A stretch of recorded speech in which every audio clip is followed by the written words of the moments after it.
ভালো কাজ করার নিয়ত করে, বাট এখনো করে নাই। নিয়ত যে করেছে তাতেই আল্লাহ আমল নামায় সওয়াব লিখে দিবেন। আরে ইয়ার জোরসে বলুন সুবহানাল্লাহ। আল্লাহ বলছে তুই জাহান্নামী বানাবি, শোন আমার ওয়াদা। আমার বান্দা সারাটা জীবন আমার নাফরমানি করবে, বেঈমানি করবে, জুলুম করবে, জেনা করবে, সুদ খাবে, ঘুষ খাবে, অন্যায় করে ফেলবে, বাট আমার বান্দা যখন দুই হাত তুলে একবার চোখের পানি ফেলে তওবা করবে, ইন্নাল্লাহা ইয়াগফিরু যুনুবা জামিআ, I will forgive all the sins of his life, whatever he has committed in his past life, আমি আল্লাহ সঙ্গে সঙ্গেই তার অতীতের সব গুনাহ মাফ করে দিব। শয়তান ঢুকে গেছে, সবাই তাকবীর দেন, লিল্লাহি তাকবীর। তাকবীর দিবেন জোরে, শয়তান সব পালায় যাবে। লিল্লাহি তাকবীর। তো বলছিলাম নেশা করতে করতে মানুষ এমন হয়ে যায় যে নেশা ছাড়া আর ভাল লাগে না। Exactly to the same way, কথা বোঝা যায়? আমি কথা না বুঝলে বলবো না, কথা কি বোঝা যায়? মানুষ গুনাহ করতে করতে এমন একটা পর্যায়ে চলে যায়, তখন তার গুনাহ না করলে আর ভাল লাগে না। বলো বলো বলো বলো বলো। একজন যুবকের গান শুনে শুনে অভ্যেস, অলওয়েজ সে হেডফোন লাগিয়ে গানই শোনে। তো গান শুনতে শুনতে সে হারামে এমন ভাবে আসক্ত হয়ে যায় যে অনেক যুবকের গান না শুনলে ঘুমই আসে না। আবার অনেক মেয়ে আছে দেখবেন হারাম প্রেমে আসক্ত, বয়ফ্রেন্ডের কথা না বললে ওর ঘুমই আসে না। মানুষ যখন গুনাহ করতে করতে গুনাহে আসক্ত হয়ে যায়, শয়তান তার সামনে গুনাহের কাজটাকে সুশোভিত করে উপস্থাপন করে। ফলে গাঞ্জাখোর যেমন গাঞ্জা ছাড়া থাকতে পারে না, ঠিক তেমনি ভাবে গুনাহগার বান্দা গুনাহ না করলে আর থাকতে পারে না। এটা একটা নেশার মতো হয়ে যায়।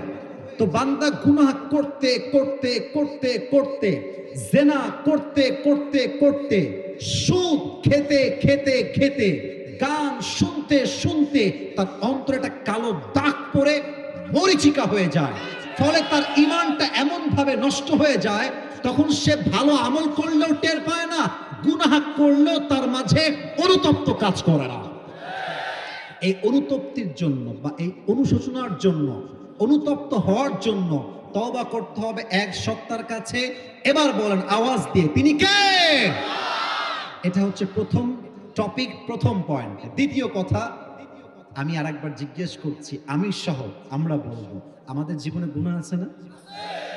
স্বীকারোক্তি দেন। আল্লাহ স্বীকারোক্তি পছন্দ করে, যে আমার বান্দা স্বীকার করেছে গুনাহ আছে। ভাইয়েরা, আমার প্রিয় ভাইয়েরা, আমাদের জীবনে গুনাহ আছে না নাই?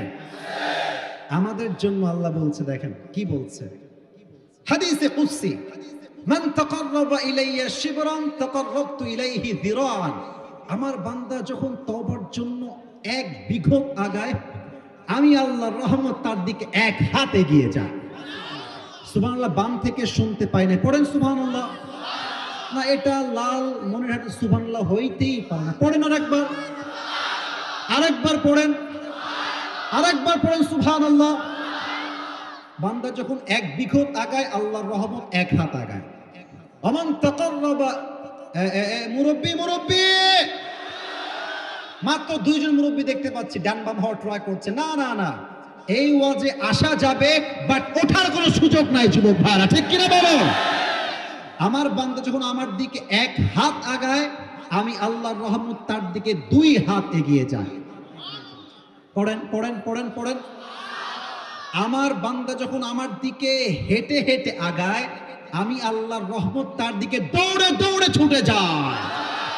আবার আল্লাহর হাবিব সাল্লাল্লাহু আলাইহি ওয়াসাল্লাম বলেছেন, শয়তান যখন জান্নাত থেকে বের হয়ে গেল, সে আল্লাহকে চ্যালেঞ্জ দিয়ে বলল, আল্লাহ আমি তোমার প্রত্যেকটা মুসলমান বান্দাকে জাহান্নামে পাঠাবো। আল্লাহ বলবেন কি? আমাকে চ্যালেঞ্জ।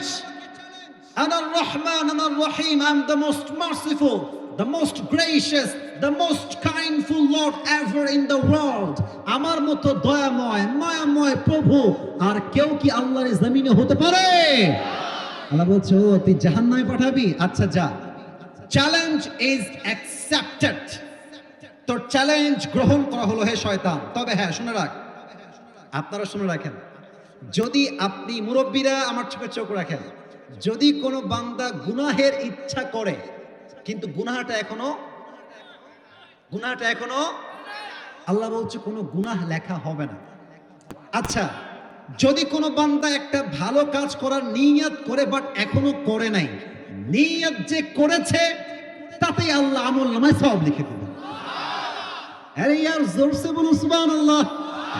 আল্লাহ বলছে তুই জাহান্নামী বানাবি, শোন আমার ওয়াদা, আমার বান্দা সারাটা জীবন আমার নাফরমানি করবে, বেঈমানি করবে, জুলুম করবে, জেনা করবে, সুদ খাবে, ঘুষ খাবে, অন্যায় করে ফেলবে, বাট আমার বান্দা যখন দুই হাত তুলে একবার চোখের পানি ফেলে তওবা করবে, ইন্নাল্লাহা ইয়াগফিরু যুনুবা জামিআ, I will forgive all the sins of his life, whatever he has committed in his past life, আমি আল্লাহ সঙ্গে সঙ্গেই তার অতীতের সব গুনাহ মাফ করে দিব।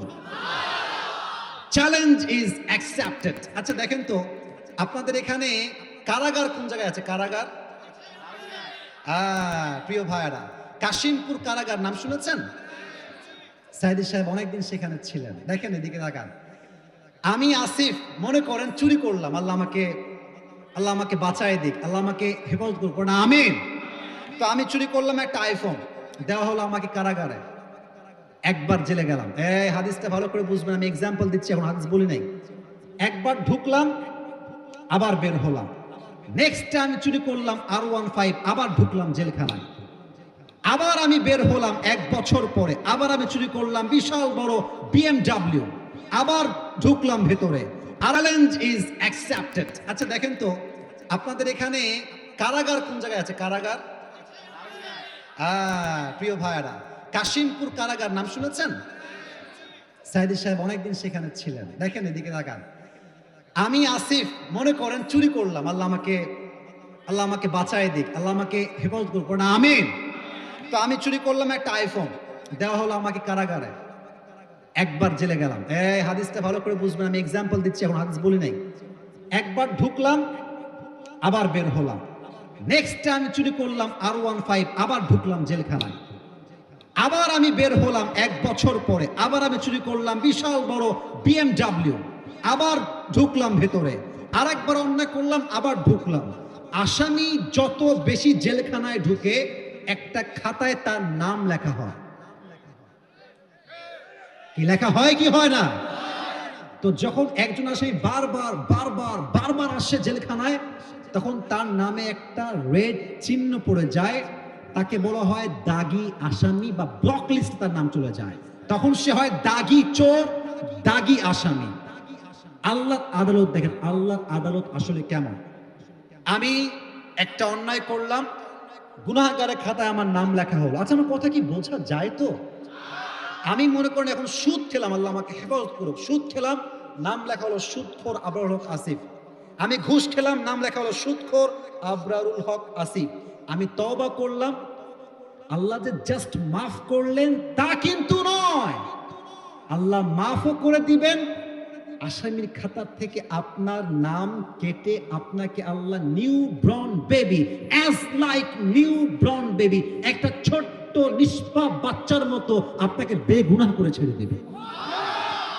আপনি তওবা করবেন না কেন? আমাকে বলেন যে আমি তওবা কেন করব না? আর একটা হাদিস বলি, আমরা এখন আছি চিনিপাড়া, কথা কি, নাম কি ঠিক আছে?